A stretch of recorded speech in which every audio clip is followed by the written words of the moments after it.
ભારત માતા કી, ભારત માતા કી। આજે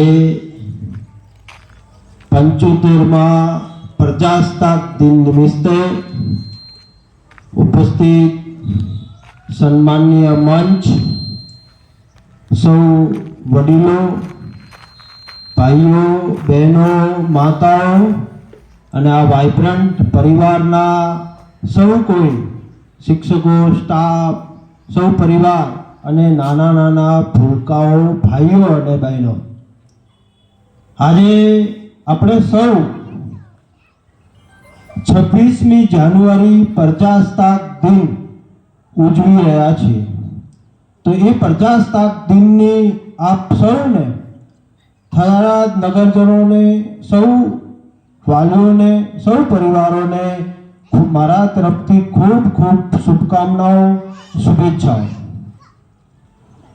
આજનો દિવસ જેણે આ દેશને આઝાદ કરવામાં વર્ષોથી જે આપણે ઇંતજાર કરતા હતા, શહીદોની શહાદતને, ક્રાંતિકારીઓની શહાદતને, જેણે દેશ માટે એનું શરીર આપી દીધું છે, એણે રક્ત વહેવાયું છે, એ સૌ શહીદોને, ક્રાંતિવીરોને આપણે આજે શહીદોની શહાદતને નમન કરવાનો દિવસ છે।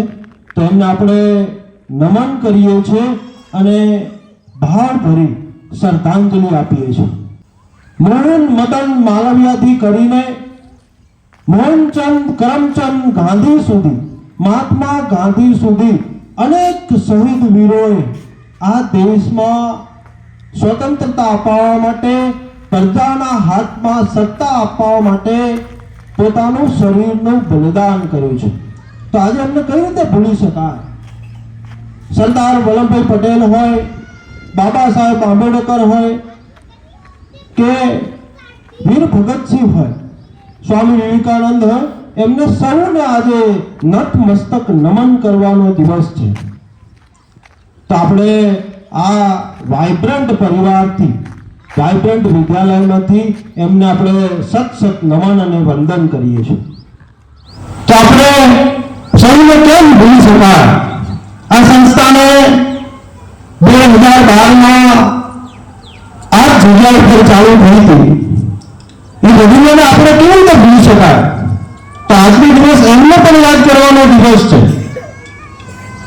સુતાર શંકરબેન ગંગાબા રામાબાની જગ્યા હોય, એ પવિત્ર જગ્યા ઉપર 2012માં આપ સૌ વડીલોની સાક્ષીએ આપણે અહીંયા નોંધ કર્યું હતું। તો આપણે એને પણ કેમ ભૂલી શકાય? એમના સમર્પણને આપણે ન ભૂલી શકીએ। એમાં મગનબા હોય, કાળોબા હોય, રામસીબા હોય, એ સૌ સુતાર સમાજના વડીલો હોય અને સૌ ગુજરાતના નગરજનો હોય, અને રાજપૂત પરવીનભાઈ હોય કે એમને પરિવાર હોય,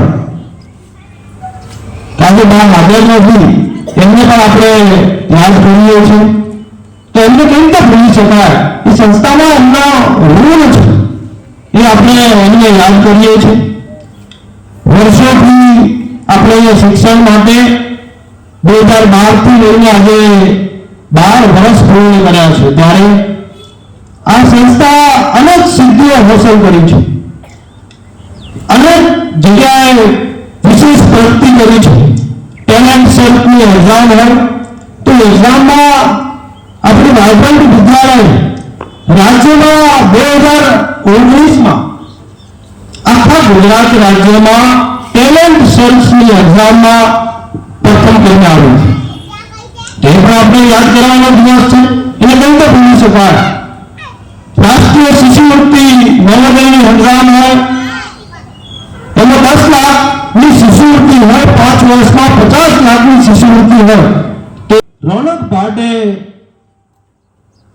2018-19માં 10 લાખની શિષ્યવૃત્તિ લઈને આપણને અહીંયા ગૌરવવંતુ થરાદને અપાવ્યું હતું। તો આપણે આજે એ પણ એમને યાદ કરવાનો દિવસ છે।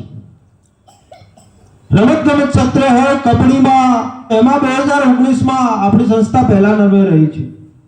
ગણિત વિજ્ઞાન પ્રદર્શન હોય તો એમાં પણ આપણી સંસ્થા ખૂબ જ પ્રગતિ કરી છે.